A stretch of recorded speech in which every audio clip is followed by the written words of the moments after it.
Africa, and now right here in the USA. Watch us via Roku on your smart TV. Download the Millennium TV app from the App Store to stream our shows anywhere, anytime. Millennium TV. Good afternoon. This is Garth Marchent, your host, the News and Views with the Rabbi. Today we have special guests discussing issue of political organizations and minority contractors and president of the Association of Black Contractors. But before we move forward, we'd like to finish this Pope Francis and put up the Francis. Anyway, at this moment, we'd like to have a moment.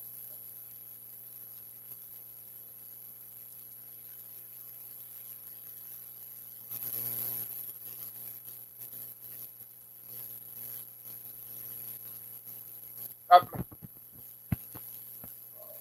since, the Pope is the president, man of China, up to the world, and charity, so for helping the poor and stuff like that, helping charity, but not with the, so I contribute Pope Francis.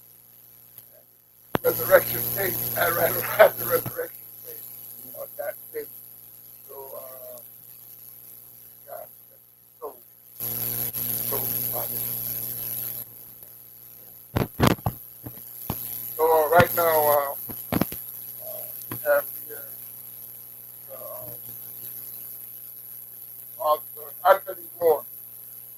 Right, Moore, you were one of the organized the presidential run for Dr. Cornel West. Dr. Cornel West. Yeah. But the Democratic Party threw him off the ballot in New York. So could you get into that for me, please? Yes, thank you for the welcome. I'm thankful to be here. Thank you, Brother Rabbi. And Dr. Moore. And we're grateful for this opportunity to share the information about what happened last year with the election of, we say Donald Trump is now president, but we ran under the Independent Party as with Dr. Cornel West and Melinda Abdullah as his vice president. We got the help of former councilman Charles Barron from Brooklyn, who he was very instrumental in organizing and getting us started in Brooklyn on December 2023 to be a part of galvanizing people in New York City and the state of New York to become grassroots supporters of Dr. West and his campaign. His campaign really centered around people of all people to help the poor, help the housing for people in need of all kind of, independent thinking and working together in harmony to get a better world, get a better system than the two-party system, which is the Democrats and the Republicans. We needed a third option, which is the Independent Party, and also that the people should know that they don't have to continue to doing the same thing over and over, to know that there is an independent way, an option that we can come together and support a grassroots movement to change the system from being an oligarchy of just two. Right. So in New York State, there is a control by both parties, mainly the Democratic Party, because it's a Democratic state, Right. which prevents people from running for office. Right. The signature requirement is so burdensome, right? That that's why you don't have any kind of input by local people. Right. Because most people that try to run for office, they get thrown off the ballot because of all these landmines Right. that the party established. And they'll tie you up in court and you have to spend a lot of money. Right. So in the instance of Dr. West, what happened? Well, we went to petition for him to be on the ballot starting in April, and They give you 2 months from April to May 27th, I think, to get 45,000 signatures for statewide to get him to be on the ballot. And we ended up not even getting 10,000 because somehow the system is very difficult to get people to want to switch from the two-party system. A lot of people think you're going to make the Democratic Party lose by supporting the Independent Party. They're not thinking that the Republican Party will be affected, but that it will affect, because most people that they think will support a black candidate, which was Dr. Cornel West, it would be more black people or people minorities that would pull from the Democratic Party platform. And needing that amount of petitions is a big drawback and a big way to keep people from getting on the ballot, like you're saying. Without those signatures and even the fundraising, we didn't take any corporate money, no corporate sponsorship.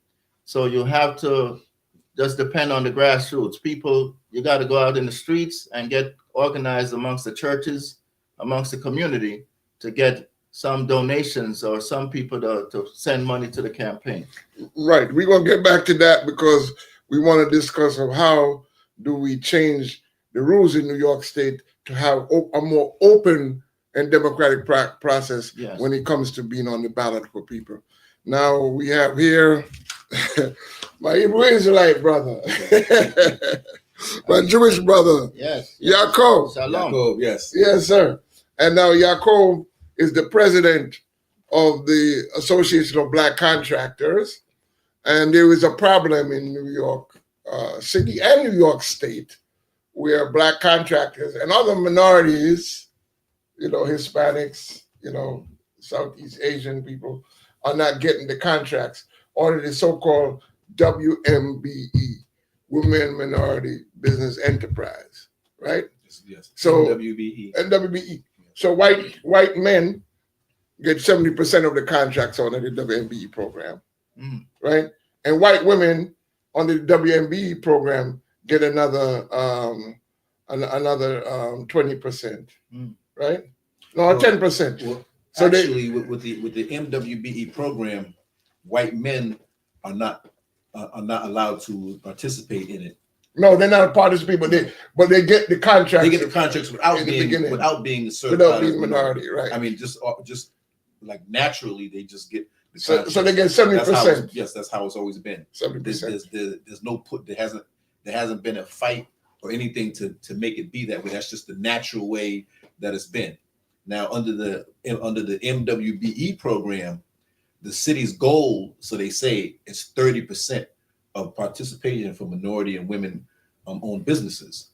Now they never come anywhere near that 30%. The most they may get is 7% participation. Of that 7%, most of that 7%, those contracts are awarded to white women and Asian men. And blacks are at the very bottom. Blacks only get 1% of city procurement. Yes. And let me just say that the white women, a lot of these white women that are contractors are certified, they're really owned by men, but they put the company in their wife's name or their daughter's name or their niece or auntie so that they can get that minority benefit. Yeah. Now, I know what you're saying because, ladies and gentlemen, the redevelopment of the JFK Airport in Queens, $19 billion, not $19 billion project. Supposed to be 1/3 WMBE minority. Now, I've been involved in the meetings, and one of the WMBE contractors, when you look at it, is all white firm. What they did was they made a white woman the chief financial officer of the company. There you go. And they qualified As a minority contractor. But when you look at all their staff, I went there, it's all white. Right. Where's the minority? Right. So they're abusing the process, and it makes it difficult. So how do you get around that? Well, we're not getting around it, and that's the reason why I formed the association, because despite all of the talk of MWBE and promoting these MWBE programs and appointing diverse staff members, blacks and Latinos and Asians to head these agencies and be chief procurement officers of the agencies, nothing is changing. It's still the same thing. It's still blacks at the very bottom, even though you may have, like Eric Adams appointed Michael Garner as the chief, what is it, the MWBE czar. He's a black man. Mayor Adams is a black man, first hip hop mayor, and still, despite that, blacks are still at the bottom. So there's really no way around it. We have a lot of black legislators. They don't want anything to do with it, although they come out publicly and they promote, oh, well, we want diversity and we want equity and we want inclusion and we want this, and oh, just give me your card. And once the cameras are off, nothing changes. So that's the reason why the association, because I was doing work on some city projects as a subcontractor. Mm-hmm. And I ran into some serious problems. The general contractor didn't want to pay me for the work. He was running my company down to the ground. I ran out of money to even do payroll, and he threatened that if I diminish any of the staff or any of my labor force, he'll hold me in breach of contract. And he put a lot of pressure on me, so I reached out to the city for help, and that turned out to be the worst thing to do, because the city, they reached out to the chief contracting officer of the agency, and he was totally on the side of the general contractor, and he was making excuses for him. And then down the line, he threatened to blacklist my company if I continue to complain about not getting paid. Now, all of this has been shown to the mayor, elected officials, the commissioner of the agency, and they have no problem with it. It's like, what about all that talk about bridging the gap and diversity, equity, inclusion, and making things right? Here you have a black contractor that's being misused, not being paid, and you don't have any answer for that. Yet you say you have programs to include those who have been excluded, and then you threaten to exclude that company if they complain about not getting paid. So I thought that your mission was to make things right that were wrong. Right now, on that, the mayor did appoint Mr. Garner, and they're saying that they're more inclusion for black and other minority contracts, right? Like the school construction authority, yes, right? They're building all these schools, right? And you talk about billions of dollars to do all these schools, right? And all of the departments in the city, right? That the city has control. Department of Transportation, right? Department of Environmental Protection, right? Department of Sanitation, you know what I mean? Department of, all these, Department of Education. All of these agencies. Yet, the controller put out the report that blacks are getting 1%. 1%, ladies and gentlemen. Like every year, it was like that. This controller, he's only been in office for this is his first term, I believe. Yes. Yeah. So the controller, and before him, Scott Stringer, who was controller, he was issuing his report. It was the same thing. Right. It's blacks are getting 1% of city contracts. Right. And it never goes beyond that. Right. Now, when it gets to the state, the controller for the state, DiNapoli, put out a report that blacks was only getting 0.5%. Not even 0.5%. 0.5%. 0.5% of the state contracts. Wow.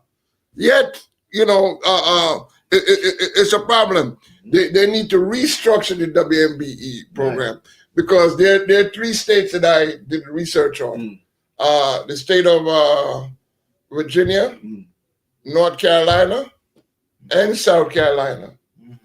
And they don't have the W in there. But they have the minority. That's right. Right. The women are part of the majority. That's right. Right? The white women. So when you go to those states, you will see black participation in contracts, right? Up to 30%. Yes. You know what I mean? South Carolina, I know about South Carolina because I got land in South Carolina. Right. My family's in South Carolina. And when you go to Charleston and North Charleston, where Bowen is, right? The black contractors there are way up over 30%. Wow. You know what I mean? That's wonderful. And they also, and Bowen also gives other contracts in the Caribbean and in Africa and even Europe, worldwide, where they got Boeing and they give it to black contractors to do their services. But yet, New York, as you say, this is the South. This is the, as Malcolm X used to say, That's the new South. this is the new South. Anything south of the Canadian border is the South.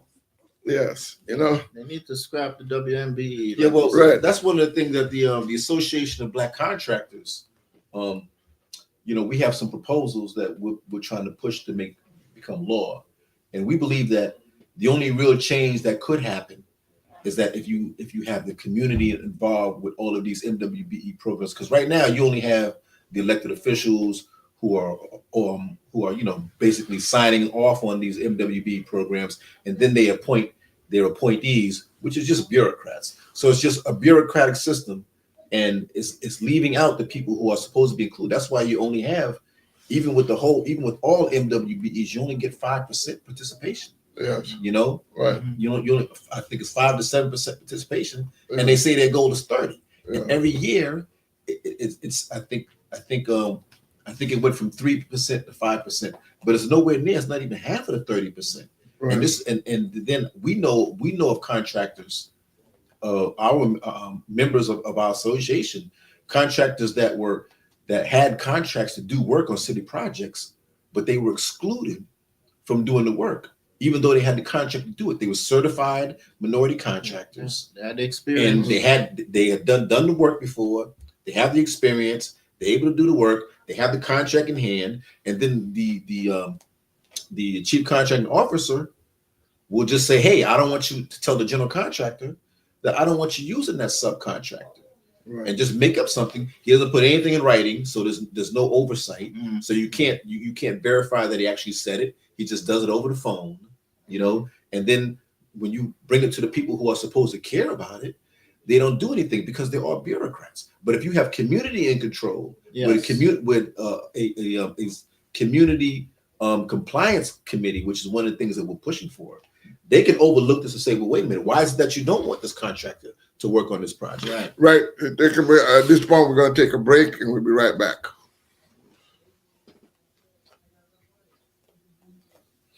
How long is the break? 1 minute? Yeah, 15 minutes, right? No, That was 1 minute. no, less. I guess they're not ready for the break. All right. Hello, viewers in America and around the world.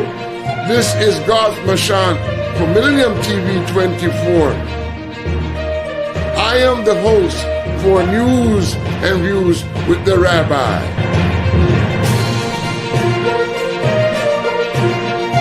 This platform is for all religions and much more. Please watch Millennium News 24 every Monday at 1 p.m. Eastern Time. We are streaming on live TV and podcast, iOS and Android services, and all smart TV, Fire TV, Roku TV, and Apple TV. Globally, we are on Horizon Satellite. Our website is MillenniumTV24.com, MillenniumNews24.com, all social media, Millennium News 24. So Messianic. All right, we are back. So let's go to the political organization. As I said, all politics is local. Yes. Right? And when we complain, Right. we complain that the politicians are not representing us, right? Correct. We can't get no response. But there's a reason, ladies and gentlemen, why that is so. It's because the process for running for office in New York State is so burdensome, right? With its signature requirements, Right. And when you try to get signatures to get on the ballot, right? They challenge you in court. You got to spend so much money trying to defend yourself to run in most instances because the Democratic Party controls the courts and the judges. Right. Exactly. Those judges throw you off the ballot. Right. Right? They're going to side with their party. Right. And so therefore, most of these elected officials run unopposed. So why should they respond to the people? So what we're talking about with you is to try to change the rules, right? That's correct. So how are we going to, because I give an example, the political parties, Governor Cuomo, when he was governor, made it more difficult for parties to organize. There were like 6 or 7 organized parties, right? Right now, there's only 4, right? The Democrats, the Republicans, the Conservative, and the Working Families Party. You also had the Green Party. You also had the Women's Party, and there was another party there that established. So what he did was, it used to be where you would only be able to get 50,000 votes statewide. So he changed it that you have to get 200,000 votes statewide every 2 years, either for the president or the governor's race, right? Statewide. Right. And therefore, all those other parties were eliminated off the ballot. The Independence Party was one. They got thrown off, so they no longer exist. So the people don't have a choice, and when they're running for office. So how do we change that?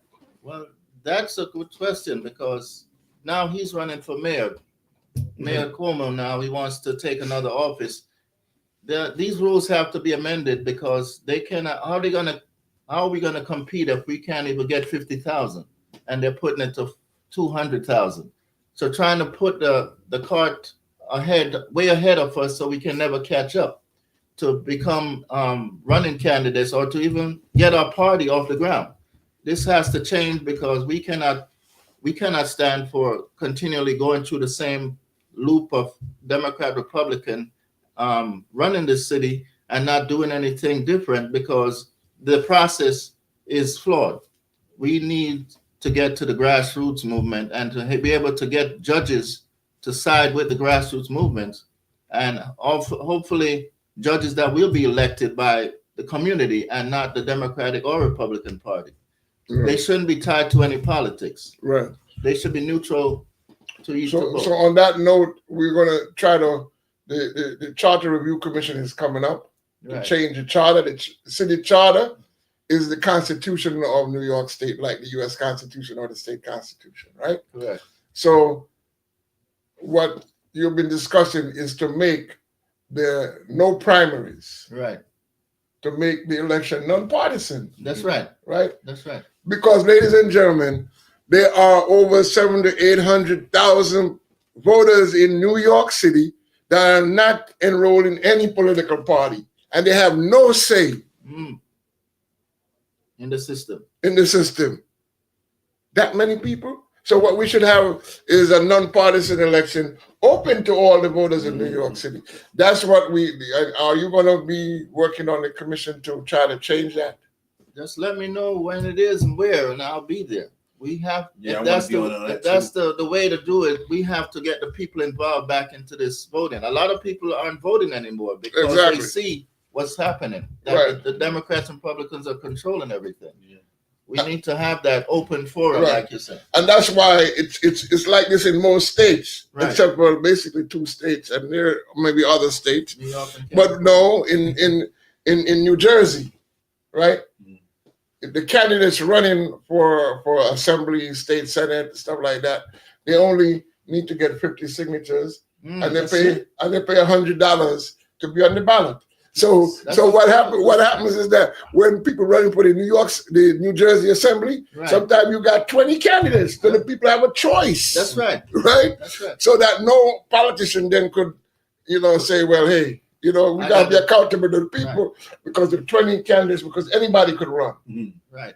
Right. New York State to prevent it. In New Hampshire, the same thing. You just pay a fee and you get on the ballot. Right. Now here's the problem with the election, with the signature requirements and everything like that, right? They take you to court all the time.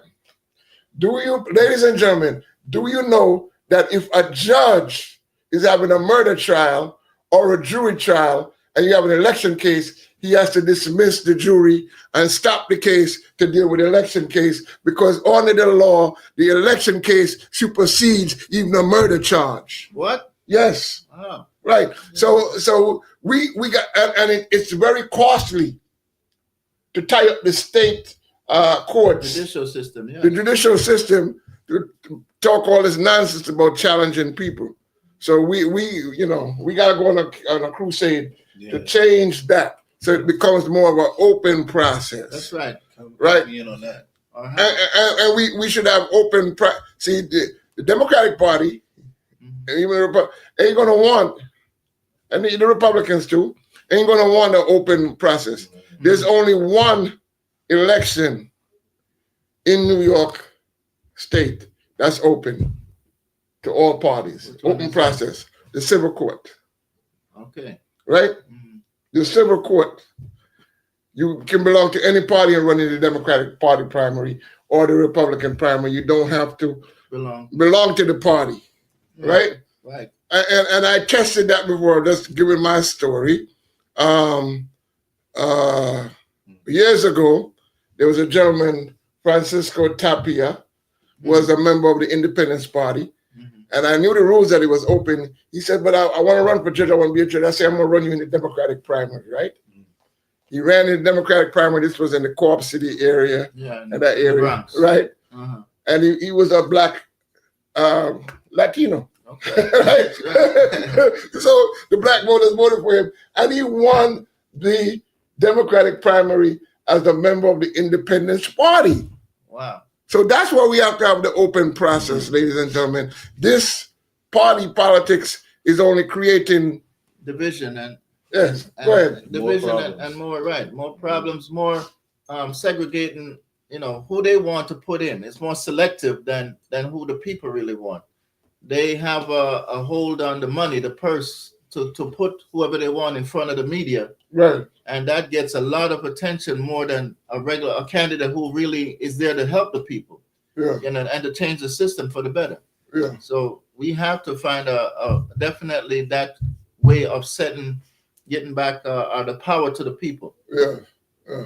And the reason why I say this, I know because I used to run for office, and one time I was in the court, Supreme Court, right? And the judge was having a jury trial, right? So he turned to the lawyers and jury said, I have to dismiss the jury right now because I have an election case. What's going on? What's going on? I'm like, what? You're going to stop it was a murder trial. Serious murder. Serious trial. Did they let you go, Rabbi? Did they drop the charges?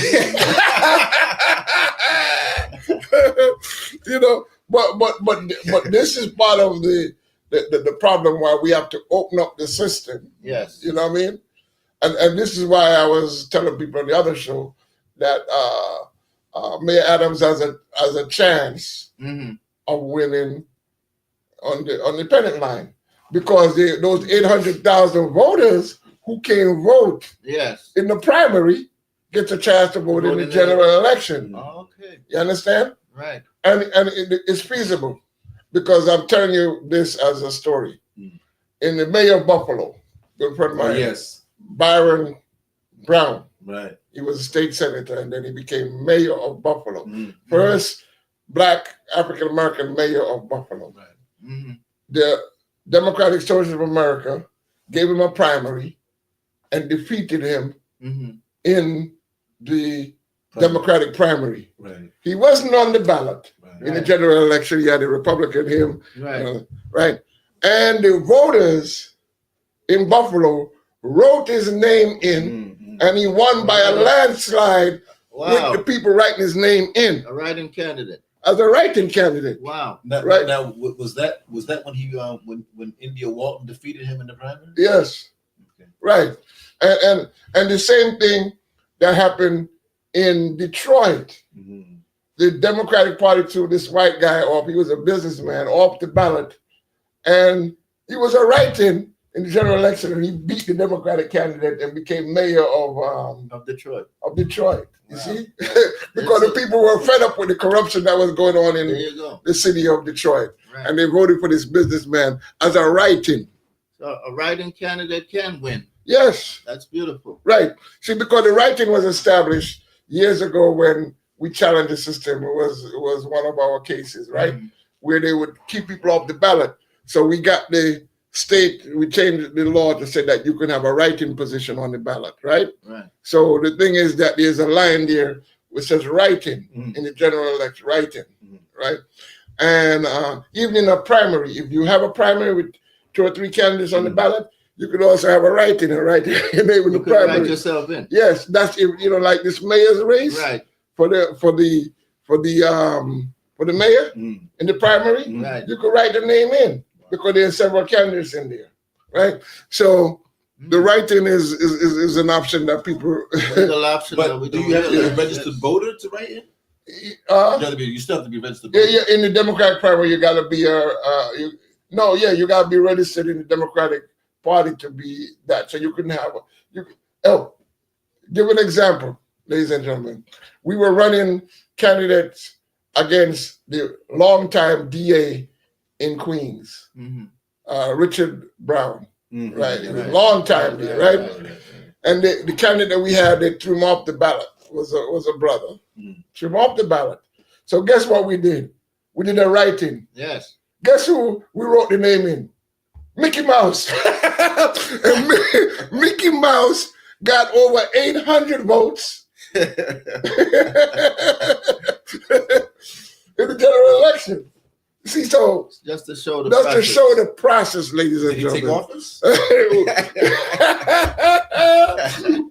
but what I'm saying to you, we have to know the process. Yes. The politics is controlled by those who in the know. in the know, Yes. right? And so so what's your intention of establishing a political party? Well, that's it.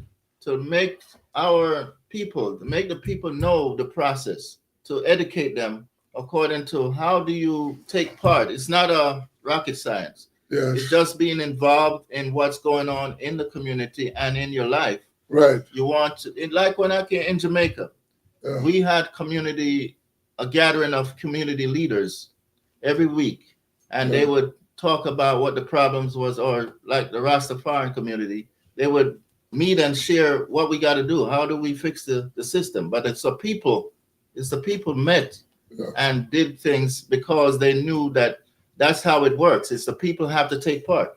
The same thing has to happen in America, especially New York City. Yeah, They need to have people take part and not let the politicians and the government do this process. It's a people power system. The more people get involved, the better it is, because then your views get out. yeah, You are able to tell what's concerning and also galvanize the people.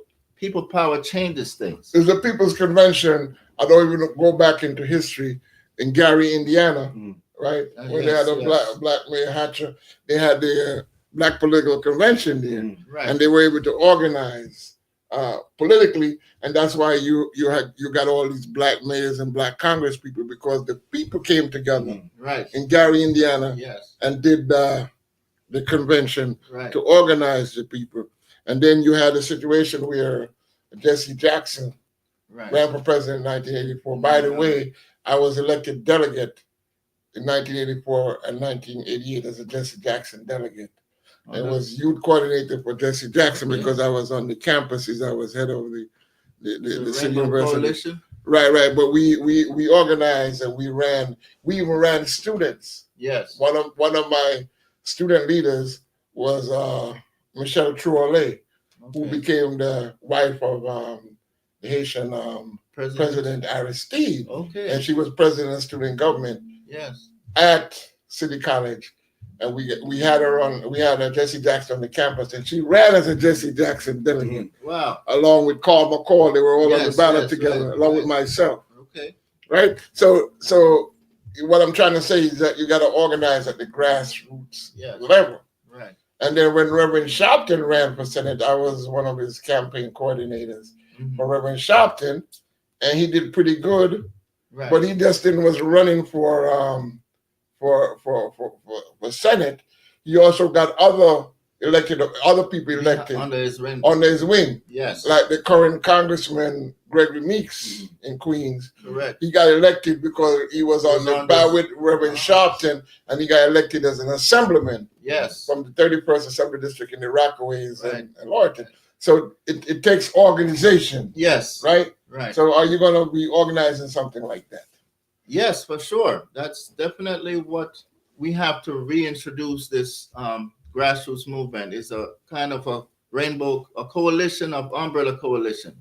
to kind of pull everybody from all different parts of the city that are being left out or marginalized, right, and to let them know they have a voice, they have Yes. a part to play in this system. yes. And now is the time to do it. We cannot even wait for this new for the next 4 years. We have Right. to do this right now. Yes.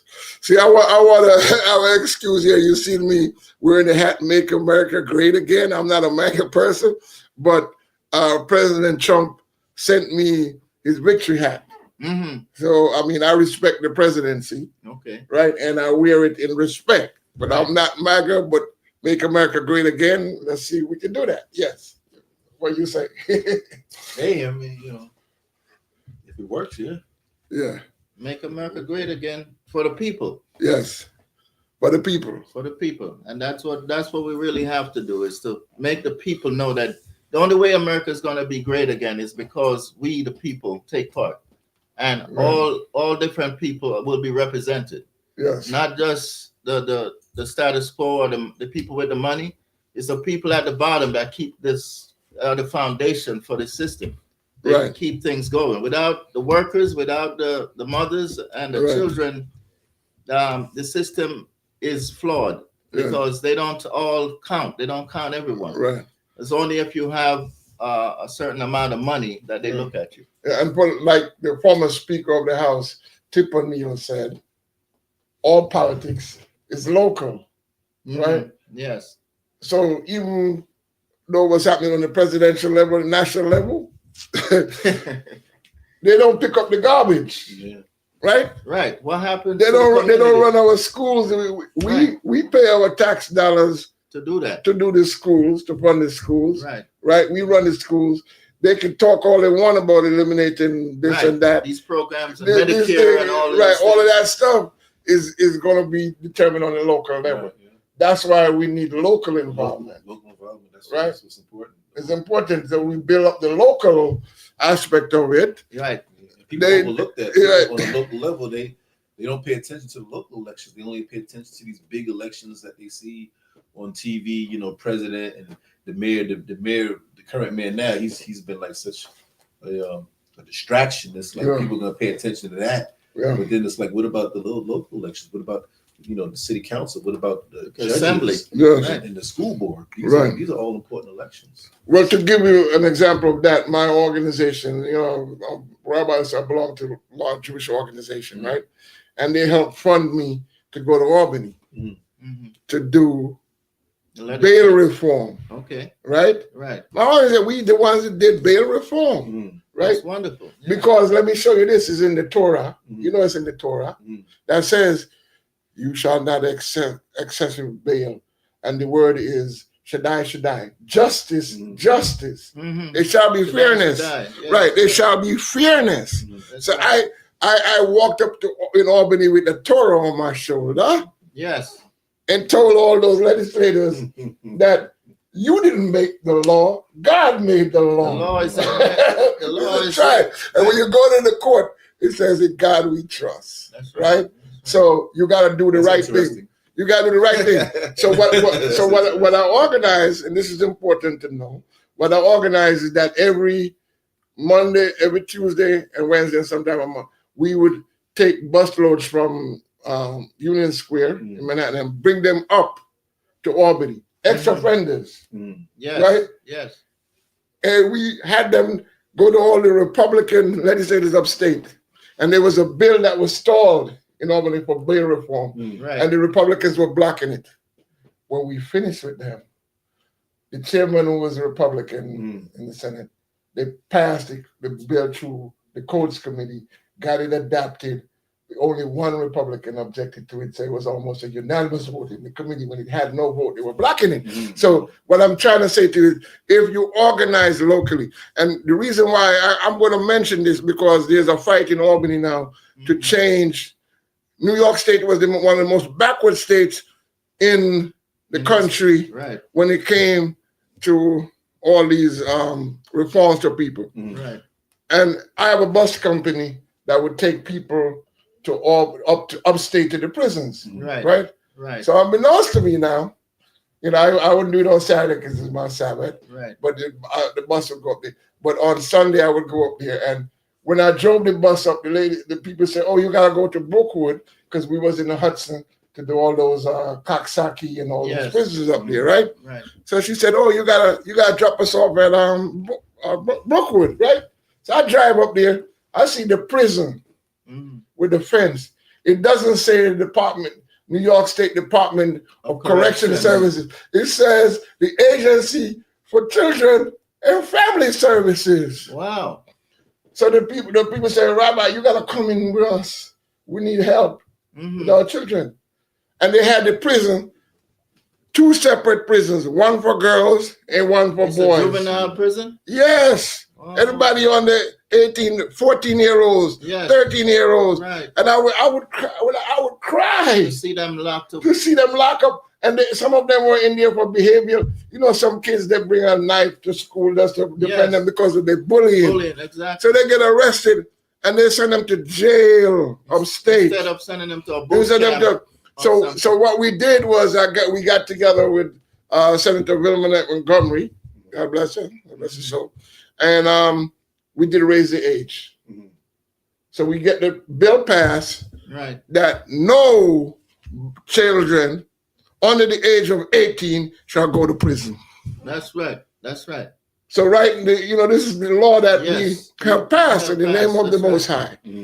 And right now, the law says that if you're under 18 and you do a crime, you go to family court, not criminal court. That's right. Right? That's right. And then you go for 2 things, adoption or foster care. So these kids have an out. You don't put them in prison and make them a criminal for the rest of their life because there's nothing there. Then we did speedy trial. Remember Khalif Browder? Remember that name? Khalif Browder was a young man that was only 14 years old. And they said he stole a backpack. Oh, yeah. They locked him up in Rikers. The reason why they locked him up in Rikers is because his mother and father was having a fight and his bail was $3,500. Mother couldn't afford to pay the bail. Right. And because there was no speedy trial, he kept going back and forth. Every time the DA is not ready, they send him back to Rikers Island. He was in Rikers Island for almost 4 years in Rikers Island. That's ridiculous. Then the district attorney said, he didn't steal a backpack. Let's release him. That young man committed suicide when he came out because he was abused in Rikers Island. That's crazy. Listen to that. He was abused in Rikers Island. He came out. So we did speedy trial, right? New York State and North Carolina and other states don't have speedy trial. Guess what happened? And discovery. They have the highest amount of enrollment in prison for Blacks and Latinos.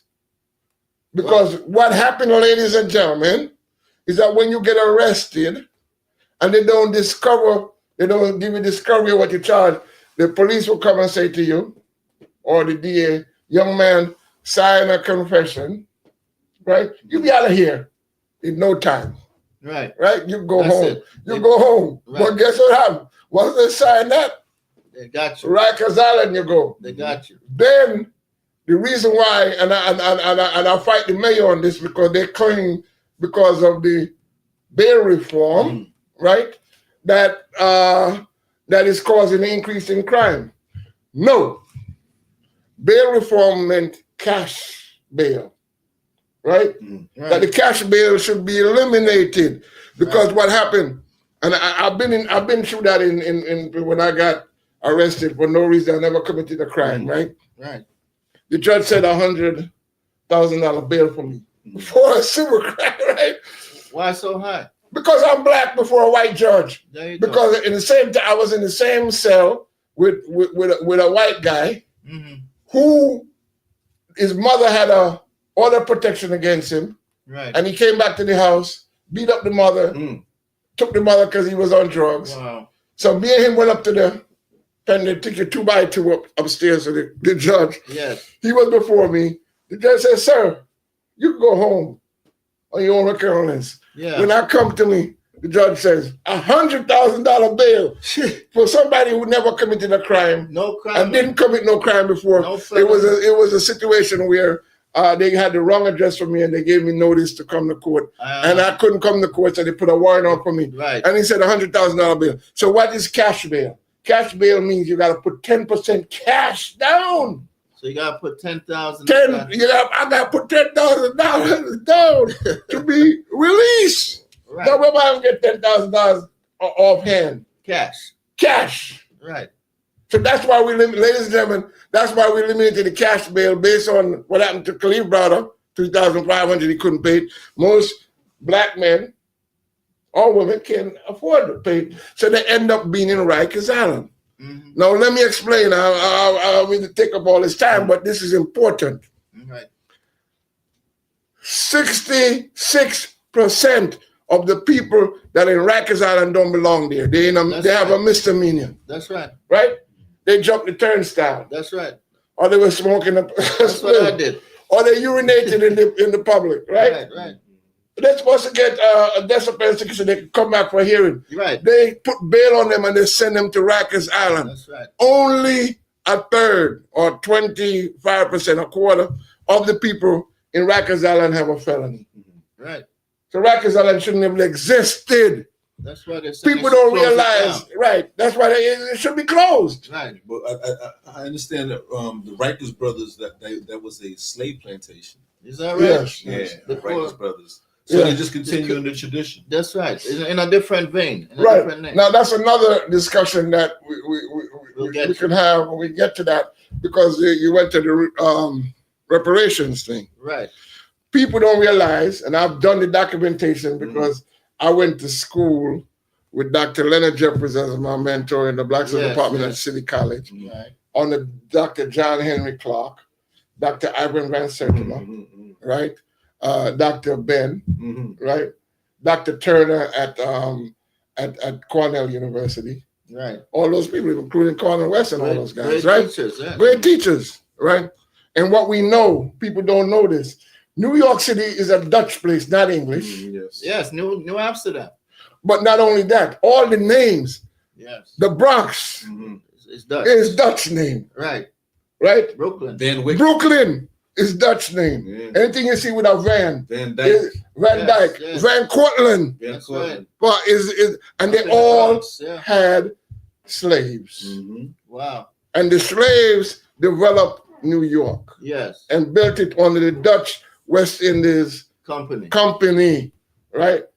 And what happened was that the Dutch gave the Africans the land, Mm-hmm. the right to own land. After they worked for a certain amount of years. After the amount you know that it's a Jewish thing in the Torah, right? It says you can't have no servant for more than 7 years, Jubilee. right? And after 7 years, you got to do what? Compensate them, right? So that's what the Dutch did. Mm-hmm.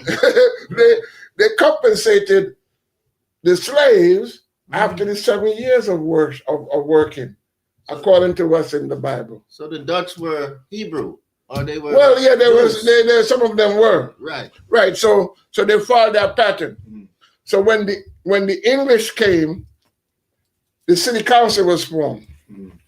One of the first laws that this city council passed a law is that no Africans can own any land. And all of the land that the Dutch gave to the Africans, they took it away. What? Not only that, one of the first laws that the city council passed, it was called the Common Council then, right? That they would sell slaves. So they re-enslaved the people. And they had a slave auction block down on Wall Street there? Yes, down that area there, Fulton, Fulton Market. Okay. Right. They sell slaves. Not only that, I take it one step further, including the state legislature. They passed laws to burn the Africans. What? On the stake. Like Inquisition? Yes, to burn them. What? This is documented in New York State. So what? We deserve what? Reparations. That's right. Right? Because the Africans, this is documented, nobody can dispute that. I ask anybody to dispute these facts. Right. And you can't. Right. the Africans built City Hall. They built the whole city. The African built the Wall Street. That's why it's called Wall Street. That's right. When you go further up to Albany, because people don't realize the Dutch, when the English came, Henry Hudson was an Englishman that the Dutch commissioned to come and find things in it, and he went up the Hudson River. Do you know that the Hudson River goes from Manhattan all the way past Albany? Okay. So Henry Hudson sailed up the Hudson. The Dutch sailed up the Hudson. So when you go up the Hudson, it's all Dutch. Yes. Albany was Dutch. And Indian. And the indigenous people there, Poughkeepsie, Newport. Right. When you go through those places, you will see the slave castles that are there that the Africans built. So the Africans built the state capitol. And the Star Forts. And the city hall in Albany was built by slaves for free labor. So don't tell me that we don't deserve reparations. And what you got to say about that? Their building is built better than these new buildings they're building down here. Those straight up, what they call them, look like obelisks. This in Central Park. Right. We deserve reparations. We deserve all the things that we're supposed to have in this city because we built this city, like you said, and we are the predecessors. With free labor. Yes. We also were the people, the indigenous people that settled the land and were defeated by the English. Right. And by the way, also, that the Africans developed the first public school system. Because what happened was the Dutch was traveling all over the place to do trading, right? So they left their family members here. They were educating the children of the Dutch. By the way, 90% of the African slaves spoke Dutch. Wow. Yeah. Documented. I didn't know that. Right. So they were able to educate because they had to have somebody to do it with the children. So the Africans set up the first school system to educate the Dutch children. And the Dutch children were being educated with the African children. We need to go back to that system. Yes. Because the board of education is being dismantled by the president, Trump. We need to go back to our own like you said. Yeah, we don't need all that stuff. Right. We need our own community schools. Right, exactly. And to teach them right knowledge, not the history. Right. But not the department educate because the department they're miseducating our children anyway. Exactly. We need our own educators anyway. Yes. Right. So you can close down the Department of Education if you want to. Right. We gotta develop our own system again. And that's what it is. We should control our community like we did coming out of slavery. That's how we were able to build these Black Wall Streets. Yeah. It's because we were self-sufficient. Yeah. That's what we don't need the government to be in charge of Black history. They ain't teaching us Black history anyway. All right. At this point, we gotta take a last break. What time is it there? What is it? 1:56. Oh, we take a last break and then we'll be back.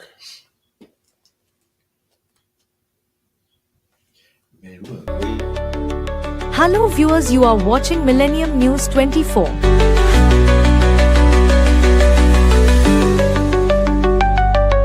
America and global villages seen America independence built by immigrants, manufacturers, roads, highways, educations, healthcare, IT, scientists, space, business development to all thousands of multimedia and all major social media platforms and news network in America. Millennium News 24, one of truthfully news networks in America and global news organizations.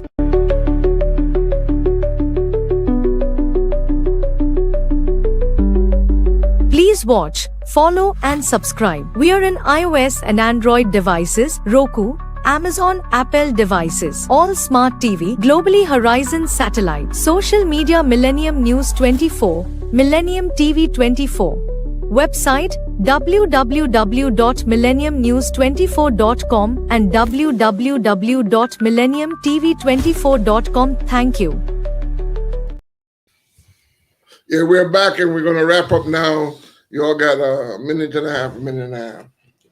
Yeah. Well, like I said, the Association of Black Contractors, we're trying to get some changes in the administration, changes in practices and procedures. Right now, we're reaching out to the city council We reached out to the speaker, Adrian Adams. We're trying to get oversight hearing so that we can confront the city with these disparities that we're faced with. And we'd like to come back and give an update on that.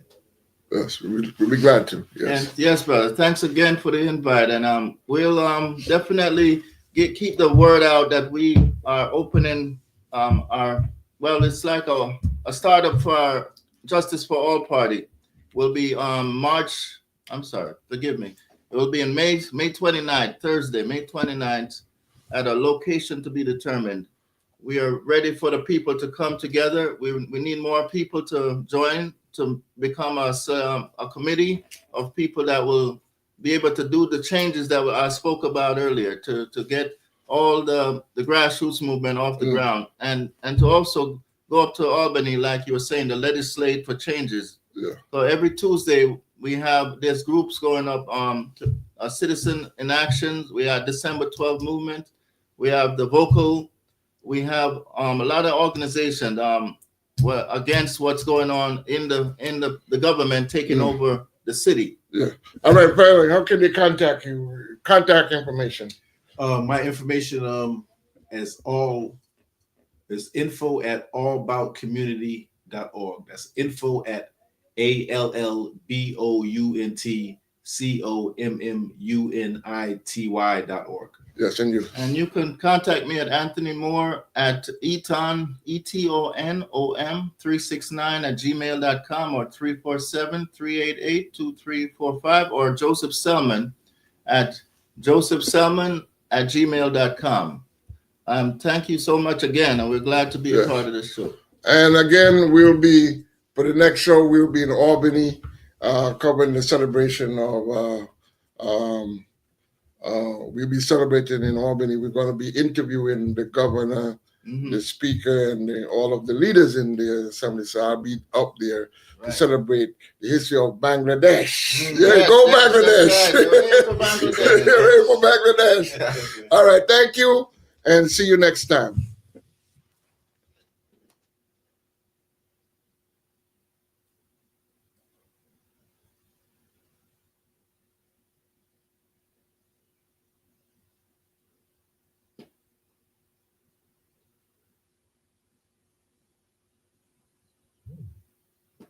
There you go. That was fun, man.